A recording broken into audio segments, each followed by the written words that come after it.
संगमनेर शहर तालुक्यातील हिवरगाव पावसा येथे शेततळ्यात बुडून 2 मुलांचा मृत्यू झाला।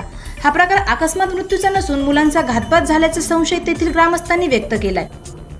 या प्रकरणाची सखोल चौकशी करून दोषीविरुद्ध गुन्हा दाखल करा अशी मागणी करत नाशिक पुणे महामार्गावर हिवरगाव टोल नाका येथे बुधवारी 29 मे रोजी सकाळी आक्रमक ग्रामस्थांनी रस्ता रोको आंदोलन करीत ठिय्या मांडला।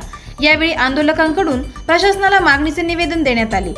हिवरगाव पावसा येथे गेल्या महिन्यात दिनांक 17 एप्रिल रोजी दुपारी 4 वाजता शेततळ्यात बुडून रितेश सारंग पावसे व प्रणव सारंग पावसे या 2 मुलांचा मृत्यू झाला।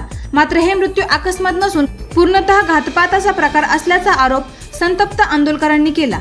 या प्रकरणाची सखोल चौकशी करून दोषीविरुद्ध कठोर कारवाई करावी। यावेळी अनेकदा तालुक्याचे पोलीस निरीक्षक देवीदास डुमने व उपविभागीय पोलीस अधिकारी सोमनाथ वाघचौरे यांना भेटले, मात्र प्रत्येक वेळी केवळ आश्वासन मिळाले, अद्याप कार्यवाही झाली नाही।